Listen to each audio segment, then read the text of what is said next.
Hello friends, कैसे हो आप सभी। उम्मीद है कि बढ़िया होंगे और पढ़ाई कर रहे होंगे। सबसे पहले आप सभी को जो इस चैनल से जुड़े हुए हैं उनका तहे दिल से स्वागत है। आज हम आधुनिक भारत इतिहास इस चैप्टर को शुरू करने वाले हैं। इसमें कई टॉपिक हैं, उनको भी करने वाले हैं। तो इससे पहले मैं बताना चाहूँगा कि एंशियंट हिस्ट्री और मिडाइवल हिस्ट्री इनके क्लास हो चुके हैं और इनके प्लेलिस्ट भी बने हुए हैं। अगर आप उन्हें देखना चाहें तो आप प्लेलिस्ट में जाकर इसी चैनल के अंतर्गत देख सकते हैं।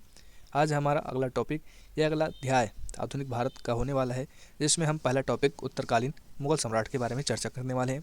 तो आप बने रहें।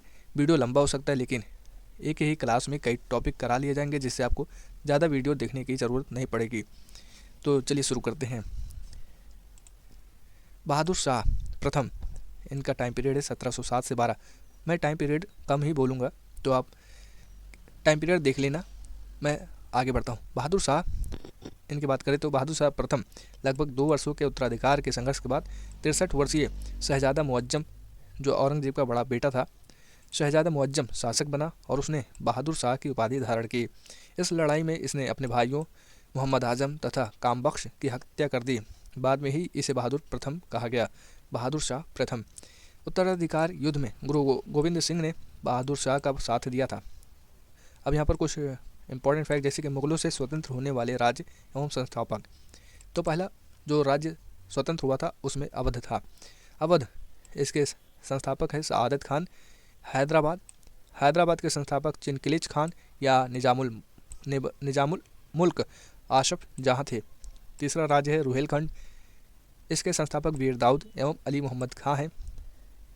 चौथा राज्य है बंगाल। इसके संस्थापक मुर्शिद कुली खां। अगला राज्य कर्नाटक। इसके संस्थापक सादुतुल्ला खां। और अगला स्वतंत्र राज्य भरतपुर है। इसके संस्थापक चूरामन एवं बदन सिंह हैं। नोट की बात करें तो मुगल साम्राज्य मोहम्मद शाह ने सआदत खां को बुरहानुल मुल्क की उपाधि दी। सआदत खान का असली नाम मीर मोहम्मद अमीन था। तो मीर मोहम्मद खान सआदत खान को कहा जाता है और इसके संस्थापक किसके संस्थापक हैं? अवध राज्य के संस्थापक हैं। खाकी खान ने बहादुर शाह को शाह ए बेखबर की उपाधि दी। जहादर शाह जुल्फ़िकार खान की मदद से जहादर शाह शासक बना। जुल्फ़िकार खान को प्रधानमंत्री बनाया। उसने साम्राज्य की वित्तीय स्थिति ठीक करने के लिए इजारा प्रथा की शुरुआत की। जहादर शाह ने भी जजिया कर को समाप्त कर दिया। जहादर शाह अपने शासनकाल में लाल कुमारी नाम की वेश्या को हस्तक्षेप करने का आदेश दे रखा था। नोट की बात करें तो मुगलकालीन इतिहास में सैयद बंधु हुसैन अली खान एवं अब्दुल्ला खान को शासक निर्माता के रूप में जाना जाता है। जहादर शाह को लंपट मूर्ख भी कहा जाता था। अगले शासक फ़र्रुखसियर, टाइम पीरियड 1713 से 19 के बीच में।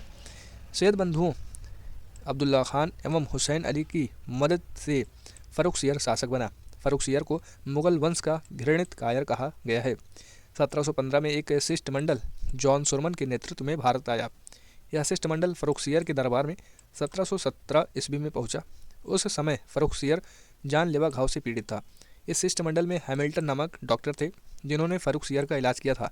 इससे खुश होकर इसने अंग्रेज़ों को भारत में कहीं भी व्यापार करने की अनुमति तथा अंग्रेजी सिक्कों को मान्यता प्रदान किया। फ़र्रुखसियर द्वारा जारी किए गए इस घोषणा का ईस्ट इंडिया का मैग्ना कार्टा कहा जाता है।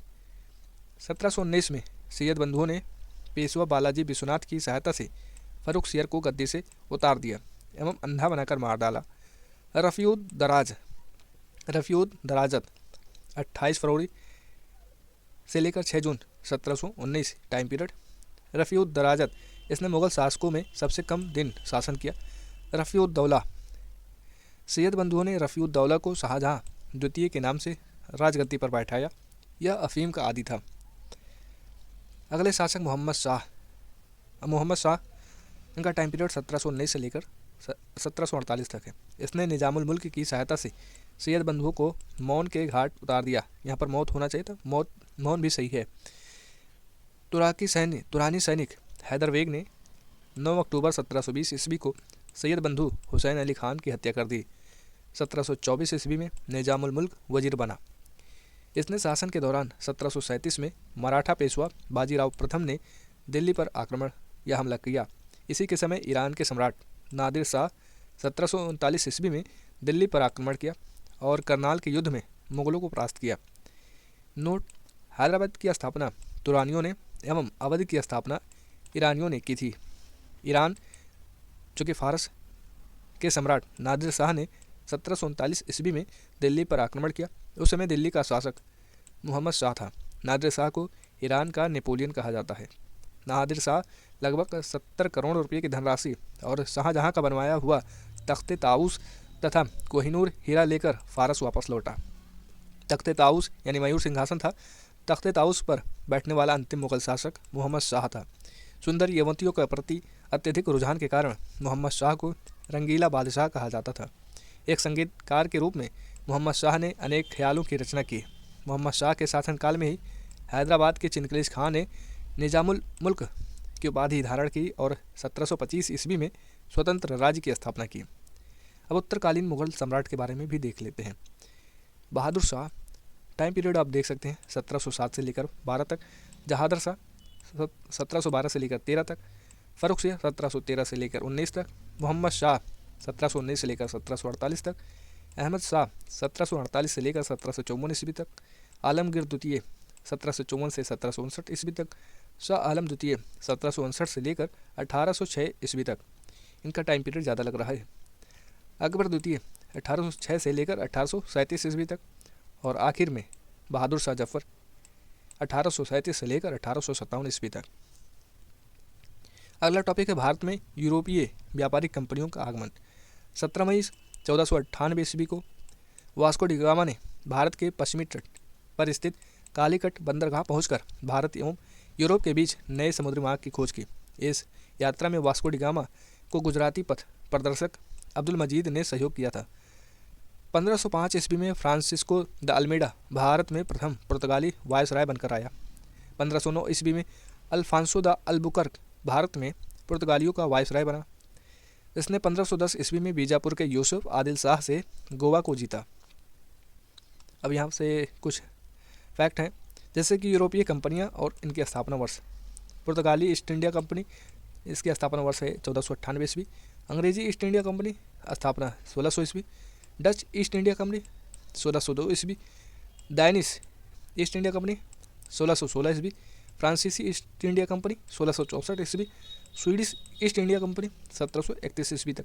ये कभी कभी स्टेट PCS के एग्ज़ाम में क्रमवार इनका जो स्थापना वर्ष है इससे संबंधित जो फैक्ट हैं, जैसे कि इनका कौन सी कंपनी कब कब स्थापित हुई, इसके बारे में मिलान के रूप में कभी कभार आ जाता है, तो आप इनको भी याद रखिएगा।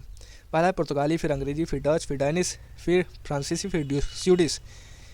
और इसमें अगला जो फैक्ट है, यूरोपीय कंपनियों की प्रथम फैक्ट्री कहाँ स्थापित हुई, ये भी आप ध्यान में रख सकते हैं। पहला है पुर्तगाली, कोचीन में स्थापित, कब? 1503 ईस्वी। डच है मसूलीपट्टनम में 1605 ईस्वी।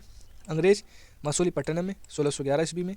डेनिश त्रावणकोर 1620 ईस्वी में। फ्रांसीसी सूरत में 1668 ईस्वी में स्थापित की। पुर्तगालियों ने अपनी पहली व्यापारिक कोठी कोचीन में खोली। अभी हमने पढ़ा पुर्तगालियों जो प्रथम फैक्ट्री है वो कोचीन में 1503 ईस्वी में लगाई गई। तो पुर्तगालियों ने अपनी पहली व्यापारिक कोठी कोचीन में खोली। दक्षिणी पूर्वी तट पर पुर्तगालियों की एकमात्र बस्ती सन थोमे थी। पुर्तगालियों के बाद भारत में डच लोग आए। पहला डच यात्री कार्नेलियन हाउटमैन 1596 ईस्वी में भारत के पूर्व सुमात्रा पहुंचा। डचों ने भारत में अपनी प्रथम व्यापारिक कोठी या फैक्ट्री 1605 ईस्वी में मसूलीपट्टनम में स्थापित की। डचों की दूसरी व्यापारिक कोठी पुलिकट में स्थापित हुई, जहां उन्होंने अपने स्वर्ण सिक्के, जिसे पैगोडा भी कहते थे, पैगोडा को ढाला तथा पुलिकट को ही समस्त गतिविधियों का केंद्र बनाया। डचों ने भारत में प्रथम बार औद्योगिक वेतनभोगी रखे। नोट की बात करें तो डच ईस्ट इंडिया कंपनी ने 1632 ईस्वी में पटना में अपना कारखाना स्थापित किया था। कोलाचेल की लड़ाई।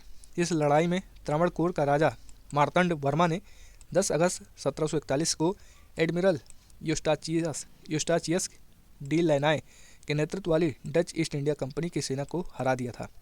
ये कोलाचेल की लड़ाई है। डचों का भारत में अंतिम रूप से पतन 1759 ईस्वी को अंग्रेजों एवं डचों के मध्य हुए वेदरा युद्ध में हुआ। 31 दिसंबर 1600 ईस्वी को इंग्लैंड की रानी एलिजाबेथ प्रथम ने ईस्ट इंडिया कंपनी को अधिकार पद प्रदान किया। प्रारंभ में ईस्ट इंडिया कंपनी ने 270 साझेदार थे। ईस्ट इंडिया कंपनी में 217 साझेदार थे और पहला गवर्नर थॉमस स्मिथ था। मुगल दरबार में जाने वाला प्रथम अंग्रेज कैप्टन हॉकिंस था, जो जेम्स प्रथम के राजदूत के रूप में अप्रैल 1609 ईस्वी में जहांगीर के दरबार में आया था। नोट: भारत आने वाला पहला अंग्रेजी जहाज रेड ड्रैगन था। 1611 ईस्वी में दक्षिण पूर्वी समुद्र तट पर सर्वप्रथम अंग्रेजों ने मसूलीपट्टनम में व्यापारिक कोठी की स्थापना की। जहांगीर ने 1613 ईस्वी में एक फरमान जारी कर अंग्रेजों को सूरत में थॉमस एडवर्थ के अधीन व्यापारिक कोठी या फैक्ट्री खोलने की इजाज़त दी। 1615 ईस्वी में सम्राट जेम्स प्रथम ने सर टॉमस रो को अपना राजदूत बनाकर मुगल सम्राट जहांगीर के दरबार में भेजा। वह फरवरी 1619 ईस्वी तक भारत में रहा। उसने जहांगीर एवं खुर्रम यानी शाहजहां से अंग्रेजों के लिए कुछ व्यापारिक छूट प्राप्त करने में सफल हुआ। 1632 ईस्वी में गोलकुंडा के सुल्तान ने अंग्रेजों को एक सुनहला फरमान दिया, जिसके अनुसार अंग्रेज सुल्तान को 500 पैगोडा वार्षिक कर देकर गोलकुंडा राज्य के बंदरगाह पर स्वतंत्रता पूर्वक व्यापार कर सकते थे। 1639 ईस्वी में अंग्रेज फ्रांसिस डे ने चंद्रगिरी के राजा से मद्रास पट्टे पर ले लिया एवं वहीं एक किलाबंद कोठी का निर्माण किया।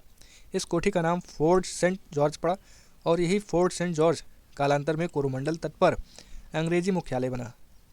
1661 ईस्वी में पुर्तगाली राजकुमारी कैथरीन ऑफ ब्रिगेंजा एवं ब्रिटेन के राजकुमार चार्ल्स द्वितीय का विवाह हुआ। इस अवसर पर दहेज के रूप में पुर्तगालियों ने चार्ल्स द्वितीय को बम्बई प्रदान किया। 1668 ईस्वी में चार्ल्स द्वितीय ने बम्बई को 10 पाउंड के वार्षिक किराए पर ईस्ट इंडिया कंपनी को दे दिया। 1687 ईस्वी में अंग्रेजों ने पश्चिमी तट का मुख्यालय सूरत से हटाकर बम्बई को बनाया। नोट की बात करें तो गेराल्ड ऑंगियर इसका टाइम पीरियड 1669 से लेकर 1677 ईस्वी तक है। इसने क्या हुआ कि सूरत का प्रेसिडेंट एवं बम्बई का गवर्नर इसे बनाया गया। इसी ने बम्बई शहर की स्थापना की। कौन है? गेराल्ड ऑंगियर। बंगाल के शासक शाह शुजा ने सर्वप्रथम 1651 ईस्वी में अंग्रेजों को व्यापारिक छूट की अनुमति दी। इस अनुमति को निशान कहते थे। 1698 ईस्वी में अंग्रेजी ईस्ट इंडिया कंपनी ने 3 गांव सूतानुती, कालीकट एवं गोविंदपुर की जमींदारी 1200 रुपये भुगतान कर प्राप्त की और यहाँ पर फोर्ट विलियम का निर्माण किया। चार्ल्स आयर फोर्ट विलियम के प्रथम प्रेसिडेंट हुए। कालांतर में ही कलकत्ता यानी कोलकाता नगर कहलाया, जिसकी नींव जॉर्ज चारनोक ने रखी। भारत में फ्रांसीसियों की प्रथम कोठी फ्रैंको कैरो के द्वारा सूरत में 1668 ईस्वी में स्थापित की गई। 1674 ईस्वी में फ्रांसीसी कंपनी के निदेशक फ्रैंकिस मार्टिन ने वाली कोंडापुर के सूबेदार शेर खान लोदी से पुदुचेरी नामक एक गांव प्राप्त किया, जो कालांतर में पांडिचेरी के नाम से जाना गया। आंग्ल फ्रांसीसी संघर्ष। भारत में आंग्ल फ्रांसीसी संघर्ष को कर्नाटक युद्ध के नाम से जाना जाता है। प्रथम कर्नाटक युद्ध 1740 से लेकर 48 के बीच में हुई। इसमें क्या हुआ कि 1740 में ऑस्ट्रिया पर उत्तराधिकार को लेकर यूरोप में अंग्रेजों तथा फ्रांसीसियों के मध्य संघर्ष प्रारंभ हुआ। इसी संघर्ष के कारण भारत में दोनों कंपनियों के मध्य 1746 ईस्वी में युद्ध प्रारंभ हो गया। प्रथम कर्नाटक युद्ध के दौरान लड़ा गया सेंट तोपे का युद्ध फ्रांसीसी सेना को जीत मिली। प्रथम कर्नाटक युद्ध यूरोप में 1748 में हुई एक्स ला सापेल की संधि से समाप्त हुआ। इस संधि से ऑस्ट्रिया का उत्तराधिकार का विवाद आपसी सहमति से सुलझा लिया गया। जब कभी लड़ाई विदेश में उनके होम टाउन में हुआ करती थी तो भारत में भी युद्ध छिड़ जाता था। जैसा कि आप देख रहे हैं कि ऑस्ट्रिया पर उत्तराधिकार को लेकर वहाँ पर युद्ध हो रहा था, वही युद्ध भारत में यूरोप का झगड़ा था, वही भारत में अंग्रेजों तथा फ्रांसीसियों के बीच शुरू हो गया। तो ऐसा ही होता था। और ये जो प्रथम कर्नाटक युद्ध है, इसको एक ला सापेल की संधि से समाप्त कर दिया गया। द्वितीय कर्नाटक युद्ध 1749 से 1754 ईस्वी के बीच हुआ। इस युद्ध का कारण हैदराबाद एवं कर्नाटक के उत्तराधिकारी का विवाद बन गया। हैदराबाद और कर्नाटक में चल रहे इन विवादों से राजनीतिक बढ़त बनाने हेतु डुप्ले ने हैदराबाद में मुजफ्फर जंग और कर्नाटक में चंदा साहिब का साथ दिया। अपरिहार्य रूप से अंग्रेजों को नासिर जंग एवं अनवरुद्दीन का सहयोग करना पड़ा। अगर दो लोग दुश्मन हैं, अगर एक दुश्मन किसी दूसरे का साथ दे रहा है तो दूसरे दुश्मन का क्या मकसद होगा कि मकसद यही होगा कि पहले दुश्मन के विपरीत जो दुश्मन खड़ा हुआ है उसका साथ दिया जाए। तो इसी तरीके से अंग्रेज़ों ने भी मजबूरी में आकर नासिर जंग एवं अनवरुद्दीन का सहयोग करना पड़ा। अब यहाँ पर कुछ फैक्ट, जैसे कि हैदराबाद की बात करें तो आसफ जाह की मृत्यु के बाद उत्तराधिकार को लेकर नासिर जंग पुत्र था, नासिर जंग और भतीजे मुजफ्फर जंग के मध्य विवाद खड़ा हो गया था और कर्नाटक के नवाब अनवरुद्दीन तथा उसके बहनोई चंदा साहिब के बीच विवाद शुरू हो गया था। तो इसी का फ़ायदा उन्होंने उठाया था। 1749 में फ्रेंच सेना की सहायता से एक युद्ध में अनवरुद्दीन मारा गया। अनवरुद्दीन कर्नाटक के नवाब अनवरुद्दीन थे तथा चंदा साहिब कर्नाटक का अगला नवाब बन गया। हैदराबाद में कौन था? नासिर जंग और मुजफ्फर जंग। नोट की बात करें तो 1750 ईस्वी में नासिर जंग भी फ्रेंच सेना से संघर्ष करता हुआ मारा गया और मुजफ्फर जंग हैदराबाद का नवाब बन गया। अनवरुद्दीन के पुत्र मोहम्मद अली युद्ध से भागकर त्रिचनापल्ली में शरण ले ली।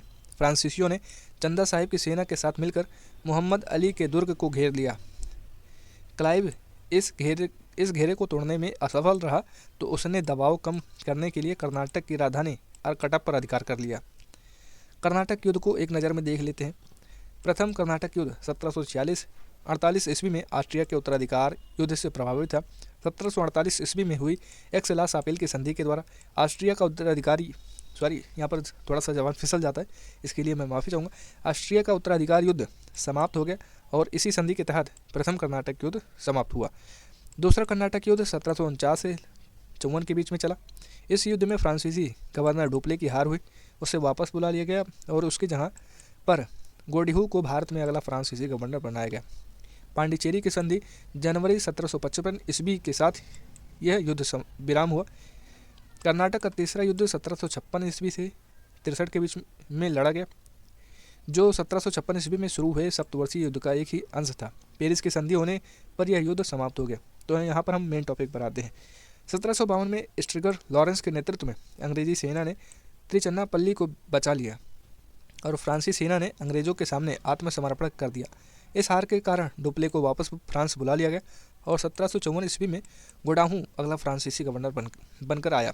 जनवरी 1755 में पांडिचेरी संधि के साथ यह युद्ध समाप्त हुआ। 1760 ईस्वी में अंग्रेजी सेना ने सर आयर कोर्ट के नेतृत्व में वांडीवास की लड़ाई में फ्रांसीसियों को बुरी तरह हराया। 1761 ईस्वी में अंग्रेजों ने पांडिचेरी को फ्रांसीसियों से छीन लिया। 1763 ईस्वी में हुई पेरिस संधि के द्वारा अंग्रेजों ने चंद्रनगर को छोड़कर शेष अन्य प्रदेशों को लौटा दिया, जो 1749 ईस्वी तक फ्रांसीसी कब्जे में था। यह प्रदेश भारत की आज़ादी तक फ्रांसीसियों के कब्जे में रहे।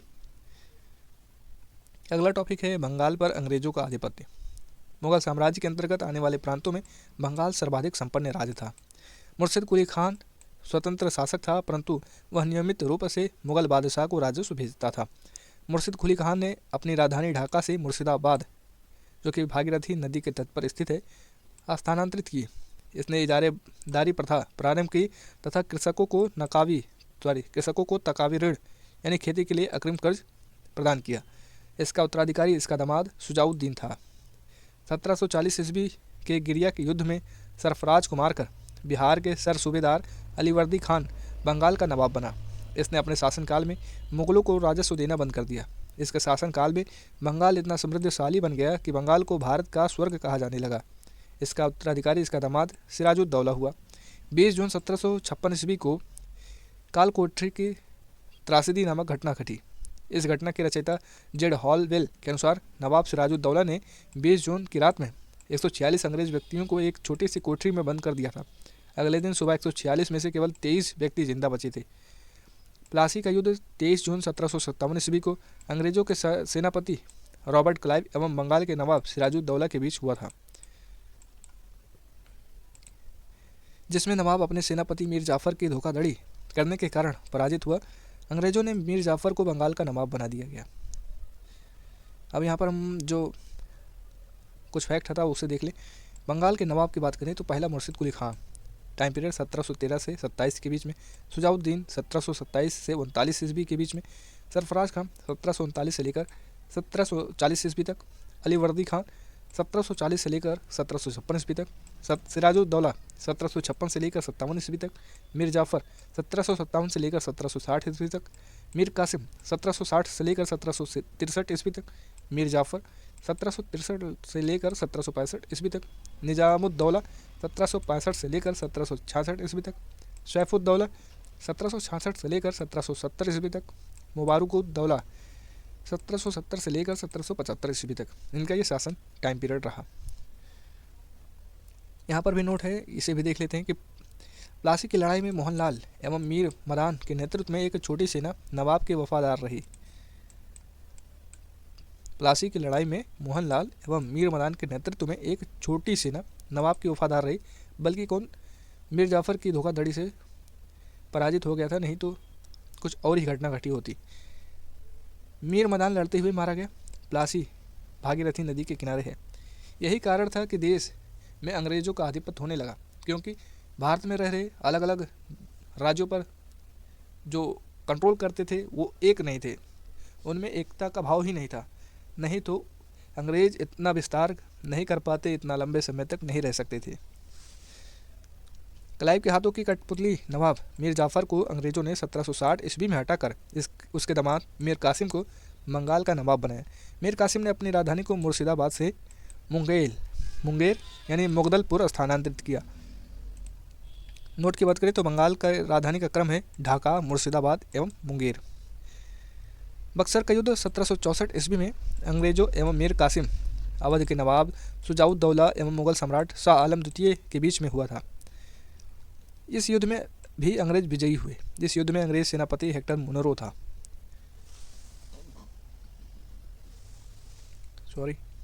अगला टॉपिक है अंग्रेज़ों के मैसूर से संबंध। 1761 ईस्वी में हैदर अली मैसूर का शासक बना। हैदर अली की मृत्यु 1782 ईस्वी में द्वितीय आंग्ल मैसूर युद्ध के दौरान हो गई थी। हैदर अली का उत्तराधिकारी उसका पुत्र टीपू सुल्तान हुआ। 1787 ईस्वी में टीपू ने अपनी राजधानी श्रीरंगपट्टनम में बादशाह की उपाधि धारण की। इसने अपनी राजधानी श्रीरंगपट्टनम में स्वतंत्रता का वृक्ष लगवाया और साथ ही जैकोबिन क्लब का सदस्य बना। यहाँ पर भी कुछ फैक्ट, जैसे कि प्रथम आंग्ल मैसूर युद्ध 1767 से लेकर 69 के बीच में चला। गवर्नर का पता नहीं इसमें। द्वितीय आंग्ल मैसूर युद्ध 1780 से लेकर 84 ईस्वी तक चला। जो गवर्नर जनरल था वो वारेन हेस्टिंग्स था। तृतीय आंग्ल मैसूर युद्ध 1790 से लेकर 92 ईस्वी तक चला। इसके समय गवर्नर जनरल कॉर्नवालिस था। और चतुर्थ आंग्ल मैसूर युद्ध 1799 ईस्वी में हुआ और गवर्नर जनरल लॉर्ड वेलेस्ली था। इस युद्ध में मराठा, जो यहाँ पर स्टार दिया गया है उसी का मतलब है, इस युद्ध में मराठा हैदराबाद के निजाम एवं अंग्रेज़ों की संयुक्त सेना मैसूर के खिलाफ लड़ रही थी। अब आप ही सोचें कि मैसूर के खिलाफ मराठा भी हैं, हैदराबाद के निजाम भी हैं, तो कैसे युद्ध जीता जा सके, बताइए आप। ये अलग चर्चा का विषय है, हम अपने मेन टॉपिक पर ही रहेंगे। टीपू की मृत्यु श्रीरंगपट्टनम के आखिरी युद्ध यानी चतुर्थ आंग्ल मैसूर युद्ध के दौरान 1799 ईस्वी में हो गई। टीपू सुल्तान को शेर मैसूर कहा जाता था। टीपू सुल्तान के राजसी झंडे पर शेर की तस्वीरें होती थी। अब यहाँ पर भी नोट है, 1760 ईस्वी में वांडीवास का युद्ध हुआ, जिसमें अंग्रेज़ों ने सर आयर कूट के नेतृत्व में लाली के नेतृत्व वाली फ्रांसीसी सेना को पराजित किया। अब महत्वपूर्ण संधियाँ हैं, जैसे कि प्रथम आंग्ल मैसूर युद्ध, मद्रास की संधि 1769 ईस्वी में हुई थी। द्वितीय आंग्ल मैसूर युद्ध किस संधि पर हुई थी? मंगलोर की संधि पर 1784 ईस्वी में। और तृतीय आंग्ल मैसूर युद्ध श्रीरंगपट्टनम की संधि 1792 ईस्वी में हुई थी। अगला टॉपिक है सिख एवं अंग्रेज। सिख संप्रदाय की स्थापना का श्रेय गुरु नानक प्रथम गुरु को है। गुरु नानक के अनुयायी ही सिख कहलाए। ये बादशाह बाबर एवं हुमायूं के समकालीन थे। 1496 ईस्वी की कार्तिक पूर्णिमा को नानक को आध्यात्मिक पुनर्जीवन का आभास हुआ। गुरु नानक ने गुरु का लंगर नामक निःशुल्क सहभागी भोजनालय स्थापित किए। गुरु नानक ने अनेक स्थानों पर संगत यानी धर्मशाला और पंगत यानी लंगर स्थापित किए। संगत और पंगत ने गुरु नानक के अनुयायियों के लिए एक संस्था का कार्य किया, जहां वे प्रतिदिन मिलते थे। गुरु नानक की 1538 ईस्वी में करतारपुर में मृत्यु हो गई थी। गुरु अंगद शासनकाल मतलब 1539 ईस्वी से लेकर 1552 ईस्वी तक है। शासनकाल की बात नहीं करते, बल्कि इनका टाइम पीरियड जो इनके टाइम पीरियड है उसकी बात करते। गुरु अंगद सिखों के दूसरे गुरु थे। उनका प्रारंभिक नाम लहना था। इन्होंने नानक द्वारा शुरू की गई लंगर व्यवस्था को अस्थायी बना दिया था। गुरुमुखी लिपि का आरंभ गुरु अंगद ने किया। सिखों के तीसरे गुरु गुरु अमरदास थे। गुरु अमरदास ने हिंदुओं से पृथक होने वाले कई कार्य किए। हिंदुओं से अलग विवाह पद्धति लवन को प्रचलित किया। अकबर ने गुरु अमरदास से गोविंदवाल जाकर भेंट की और गुरुपुत्री बीबी भानी को कई गांव दान दिए। अमरदास ने 22 गद्दियों की स्थापना की और प्रत्येक पर एक महंत की नियुक्ति की। बीबी के पति रामदास सिखों के चौथे गुरु हुए। अकबर ने बीबी भानी को 500 बीघा भूमि दी थी। गुरु रामदास ने इसी भूमि पर अमृतसर नामक जलाशय खुदवाया और अमृतसर नामक नगर की स्थापना की। गुरु रामदास ने अपने तीसरे पुत्र अर्जुन को गुरु का पद सौंपा। इस प्रकार इन्होंने गुरुपद को पैतृक बनाया। गुरु अर्जुन सिखों के 5वें गुरु हुए। इन्होंने सिखों के धार्मिक ग्रंथ आदि ग्रंथ की रचना की। इसमें गुरु नानक की प्रेरणाप्रद प्रार्थनाएं और गीत संकलित हैं। नोट की बात करें तो गुरु ग्रंथ साहिब यानी आदि ग्रंथ में सिख गुरुओं के साथ साथ कबीर, नामदेव एवं रैदास की रचनाओं का भी उल्लेख मिलता है। गुरु अर्जुन ने अमृतसर जलाशय के मध्य में हरमंदिर साहब का निर्माण कराया। राजकुमार खुसरो की सहायता करने के कारण जहांगीर ने 1606 ईस्वी में गुरु अर्जुन को मरवा दिया था। सिखों के छठे गुरु हरगोबिंद हुए। इन्होंने सिखों को सैन्य संगठन का रूप दिया तथा अकाल तख्त या ईश्वर के सिंहासन का निर्माण करवाया। ये 2 तलवार बांधकर गद्दी पर बैठते थे एवं दरबार में नगाड़ा बजाने की व्यवस्था की। इन्होंने अमृतसर की किलेबंदी की। सिखों के 7वें गुरु हरराय हुए।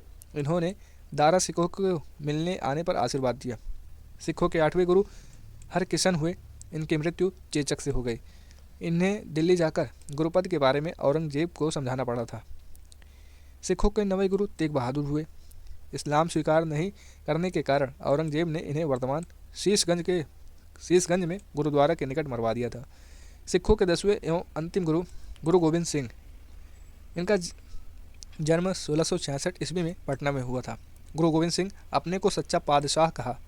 इन्होंने सिखों के लिए 5 ककार अनिवार्य किया, अर्थात प्रत्येक सिख को केश, कंघा, कृपाण, कच्छा और कड़ा रखने की अनुमति दी और सभी लोगों को अपने नाम के अंत में सिंह शब्द जोड़ने के लिए कहा। गुरु गोबिंद सिंह का निवास स्थान आनंदपुर साहिब था एवं कार्यस्थली पाओता थी। गुरु गोबिंद सिंह ने फारसी में जफरनामा लिखे थे। इनके 2 पुत्र फतेह सिंह एवं जोरावर सिंह को सरहिंद के मुगल फौजदार वजीर खान ने दीवार में चुनवा दिया। 1699 ईस्वी में बैसाखी के दिन गुरु गोबिंद सिंह ने खालसा पंथ की स्थापना की। पाहुल प्रणाली की शुरुआत भी गुरु गोबिंद सिंह ने की थी। गुरु गोबिंद सिंह ने सिखों के धार्मिक ग्रंथ आदि ग्रंथ को वर्तमान रूप दिया और कहा कि अब गुरुवाणी सिख संप्रदाय के गुरु का कार्य करेगी। गुरु गोबिंद सिंह की हत्या 1708 ईस्वी में नांदेड़ नामक स्थान पर गुल खान नामक पठान ने कर दी थी। बंदा बहादुर। इनका जन्म 1670 ईस्वी में पुंछ जिले के रजौली गांव में हुआ था। इनके बचपन का नाम लक्ष्मण दास था। इनके पिता रामदेव भारद्वाज राजपूत थे। बंदा का उद्देश्य पंजाब में एक सिख राज्य स्थापित करने का था। इसके लिए इन्होंने लोहगढ़ को राजधानी बनाया। इन्होंने गुरु नानक एवं गुरु गोविंद सिंह नाम के सिक्के चलवाए। बंदा ने सरहिंद के मुगल फौजदार वजीर खान की हत्या कर दी। मुगल बादशाह फर्रुखसियर के आदेश पर 1716 ईस्वी में बंदा सिंह को गुरुदासपुर नांगल नामक स्थान पर पकड़कर मौत के घाट उतार दिया गया। शाहदरा कत्लगढ़ी के नाम से विख्यात है, जहां बंदा ने हजारों मुगल सैनिकों को मौत के घाट उतार दिया था। बंदा की मृत्यु के बाद सिख कई छोटे छोटे टुकड़ों में बट गए थे। 1748 ईस्वी में नवाब करपूर सिंह की पहल पर सभी सिख टुकड़ियों का दल खालसा में विलय हुआ। दल खालसा को जसपा सिंह आहलूवालिया के नेतृत्व में रखा गया, जिसे बाद में 12 दलों में विभाजित किया गया। इसे मिसल कहा गया। मिसल अरबी भाषा का शब्द है जिसका अर्थ समान होता है। रणजीत सिंह का जन्म गुजरावाला में 2 नवंबर 1780 ईस्वी को सुकर चकिया मिसल के मुखिया महासिंह के यहाँ हुआ था। इनके दादा चरत सिंह ने 12 मिसलों में सुकर चकिया मिसल को प्रमुख स्थान दिला दिया। 1798-99 ईस्वी में रणजीत सिंह लाहौर का शासक बना। 25 अप्रैल 1809 ईस्वी को चार्ल्स मेटकॉफ और महाराजा रणजीत सिंह के बीच अमृतसर की संधि हुई। रणजीत सिंह का राज्य 4 सूबों में बटा था, पेशावर, कश्मीर, मुल्तान और लाहौर में। महाराजा रणजीत सिंह का विदेश मंत्री फ़कीर अजीज़ुद्दीन एवं वित्त मंत्री दीनानाथ था। 7 जून 1839 ईस्वी में रणजीत सिंह की मृत्यु हो गई। प्रथम आंग्ल सिख युद्ध 1845 ईस्वी से लेकर 46 तक चला। इसमें प्रथम आंग्ल सिख युद्ध 1845 से 46 ईस्वी में एवं द्वितीय आंग्ल सिख युद्ध 1849 ईस्वी में हुआ। अंग्रेजों एवं सिखों के मध्य हुई संधि। पहला लाहौर की संधि हुई, जो कि 9 मार्च 1846 ईस्वी में हुई। दूसरा है भैरववाल की संधि 22 दिसंबर 1846 ईस्वी में। इस संधि के तहत राजा दलीप सिंह के संरक्षण हेतु अंग्रेजी सेना का प्रवास पंजाब में मान लिया गया। 20 अगस्त 1847 ईस्वी को महारानी जिंदा को राजा दलीप सिंह से अलग कर 48,000 रुपये वार्षिक पेंशन देकर शेखपुरा भेज दिया गया। द्वितीय आंग्ल सिख युद्ध के दौरान पहली लड़ाई चिलियानवाला की लड़ाई सिख नेता शेर सिंह एवं अंग्रेज कमांडर गफ के मध्य लड़ी गई। दूसरी लड़ाई गुजरात के चिनाब नदी के किनारे चार्ल्स नेपियर के नेतृत्व में अंग्रेजों ने 21 फरवरी 1849 को लड़ी। इस युद्ध में सिख बुरी तरह पराजित हुए। लॉर्ड डलहौजी की 29 मार्च 1849 की घोषणा द्वारा संपूर्ण पंजाब का विलय अंग्रेजी राज्य में कर दिया गया। महाराजा दलीप सिंह को 50,000 पाउंड की वार्षिक पेंशन दे दी गई और उसे शिक्षा प्राप्त करने के लिए इंग्लैंड भेज दिया गया। सिख राज्य का प्रसिद्ध हीरा कोहिनूर को महारानी विक्टोरिया को भेज दिया गया। अगला टॉपिक है कंपनी के अधीन गवर्नर जनरल। ये काफ़ी लंबा टॉपिक है तो इसको भी करेंगे, लेकिन अगली क्लास में। तब तक के लिए जय हिंद, जय भारत।